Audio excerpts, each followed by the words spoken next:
कक्षा 8 गणित का अध्याय 7 युगपत समीकरण पर आधारित है और उसके दक्षता अभ्यास 7 के प्रश्न 8 पर बात करेंगे, जो कि भिन्न संबंधी प्रश्न है।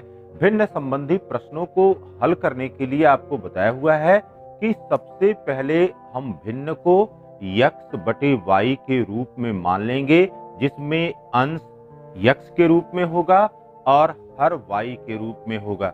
इसके पश्चात जिस प्रकार का प्रतिबंध दे रहा है, उस प्रतिबंध के आधार पर अंश में अथवा हर में जोड़ने और घटाने की प्रक्रिया होगी। प्रक्रिया के पश्चात आप पहला युगपत समीकरण प्राप्त कर लेंगे और इसके पश्चात आप दूसरे प्रतिबंध का उपयोग करते हुए जो भी अंश और हर में जोड़ने या घटाने के लिए कह रहा है, उस प्रकार से करते हुए आप दूसरा युगपत समीकरण प्राप्त कर लेंगे। और जब दोनों समीकरण प्राप्त हो जाएंगे तो प्रतिस्थापन विधि से या विलोपन विधि से किसी एक विधि का प्रयोग करते हुए आप चर x और y का मान निकाल लेंगे। जब चर x और y का मान आपको पता हो जाएगा, तब जाकर के आप बड़े आसानी से उस भिन्न को प्राप्त कर सकते हैं। यहाँ पर प्रश्न 8 में कह रहा है कि एक भिन्न ऐसी है कि यदि अंश और हर में 1 जोड़ दिया जाए तो वह भिन्न का मान 4/5 हो जाता है। यदि अंश और हर दोनों में से 5 को घटा दिया जाता है तो भिन्न का मान 1/2 हो जाता है। तो उस भिन्न का मान ज्ञात कीजिए। अब यहाँ पर देखिए बेटा, सबसे पहले आपको बताया कि सबसे पहले हमको क्या करना है कि माना भिन्न किसके बराबर है। माना भिन्न यह बराबर है x बटे y के। x बटे y के रूप में भिन्न ले लिया और यहाँ पर x किसको प्रदर्शित कर रहा है।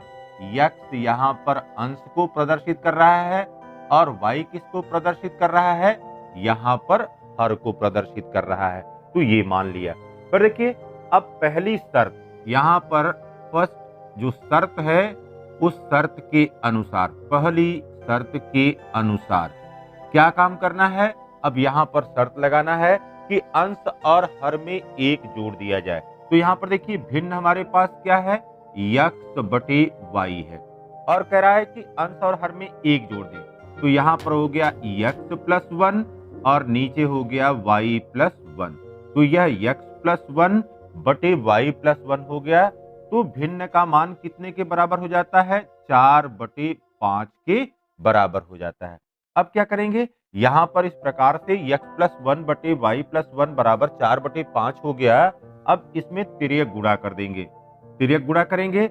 अब यहाँ पर देखिए, ये हो गया 5, इस 5 का गुणा जो है x प्लस 1 में, तो ये हो गया x प्लस 1 बराबर, फिर यहाँ पर 4 गुणे और y प्लस 1, यहाँ पर हो गया y प्लस 1।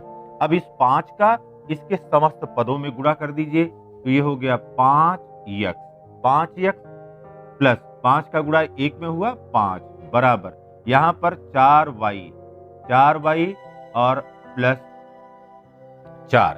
अब देखिए, पक्षांतर करने की प्रक्रिया करते हैं। चर को चर की तरफ ले आते हैं और अंकों को अंकों की तरफ ले आते हैं। एक तरफ एक जैसे पदों को हम रखने का प्रयास करते हैं, जिससे हमारा युगपत समीकरण प्राप्त हो जाए। तो यहाँ पर ये हो गया 5x और ये 4y अब दाहिने से बाएं आ रहा है, तो माइनस यहाँ पर हो गया 4y के, यह बराबर। अब यहाँ पर देखिए, यह 4 था प्लस में है और यह 5 इधर आया, ये हो गया -5।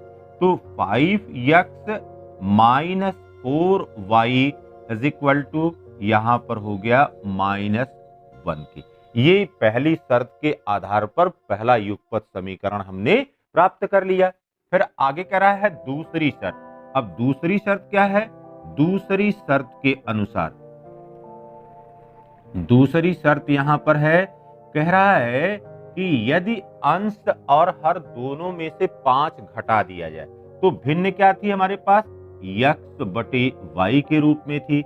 अंश में से यहां पर 5 घटा दिया तो यह x माइनस 5 हो गया और यहाँ पर यह y माइनस 5 के बराबर हो गया। और तब भिन्न किसके बराबर हो जाती है, कब भिन्न 1/2 के बराबर हो जाती है, तो यह बराबर हो गया 1/2। फिर तिर्यक गुणा करने की प्रक्रिया कर दीजिए।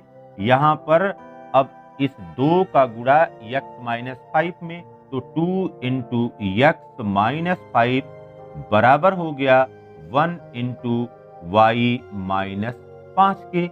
अब फिर देखिए बेटा, इस 2 का गुणा इस समस्त पद में, तो ये हो गया 2x माइनस 2 का गुणा -5 में, यहाँ पर -10 बराबर हो गया यहाँ पर y, 1 का गुणा y के साथ y और -5 के।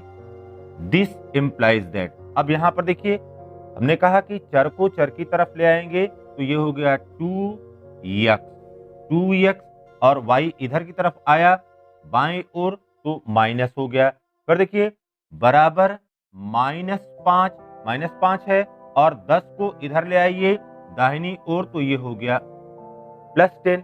तो यहां पर अब ये हो गया 2x minus y, 2x minus y is equal to, तो देखिए -5 है +10 है, तो यहां पर कितना आ गया, यहां पर आ गया 5। इक्वेशन नंबर 2 हो गया। तो अब समीकरण 1 और 2 हो गया। अब समीकरण 1 और 2 जो प्राप्त हुआ है, उसमें अब हमने क्या देखना है, हमने देखना है कि चर किस प्रकार के हैं और चर के गुणांक क्या हैं। तो चर का गुणांक यहाँ पर देखिए, यहाँ पर 5x है -4y है, यहाँ पर 2x है और -y है। तो अब यहाँ पर देखिए, यहाँ पर अगर हमने 4 का गुणा कर दें, तब जाकर के इसके गुणांक बराबर होंगे और विलोपन की प्रक्रिया हो पाएगी।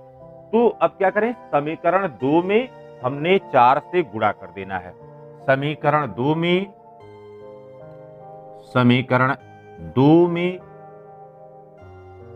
4 से गुणा करके लिखने पर यहां पर इसके समस्त पदों में कर दीजिए। अब किसका गुणा, 4 का गुणा, इसके समस्त पदों में 4 का हमने गुणा करेंगे।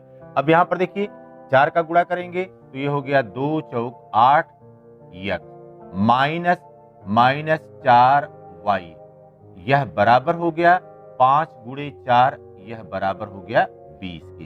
तो ये हो गया 8x minus 4y is equal to 20। अब फिर देखिए, अब जो पहला समीकरण था, तो ये है 5x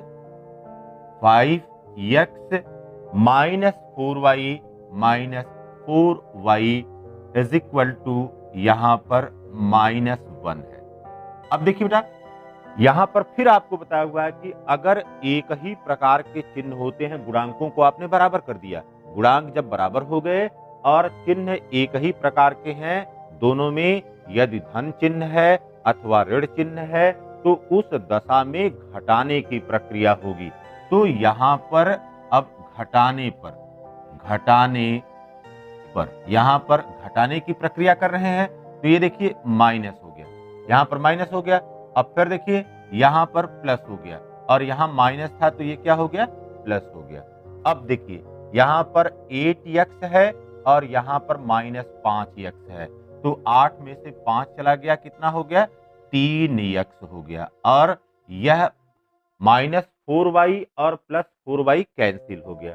फिर देखिए यहां पर 20 है और यहां पर +1 है, तो ये मिलकर के कितना हो गया, 21 के। This implies that 3x is equal to 21। This implies that x is equal to 21/3 is equal to 7। तो यहां पर x का मान कितने के x का मान यहां पर 7 के बराबर हो गया। तो x का मान यहां पर निकाल लिया। अब x के इस मान को किसी भी समीकरण में रख देते हैं। यहां पर देखिए x के इस मान को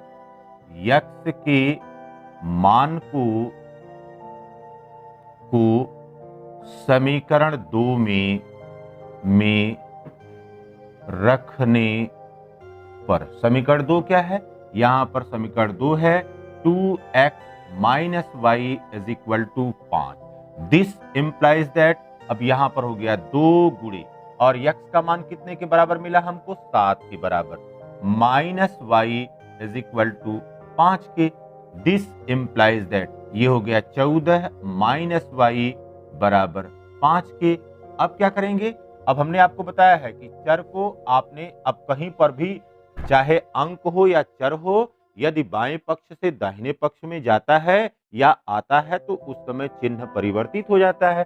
तो यहां पर ये हो गया 14 माइनस 5।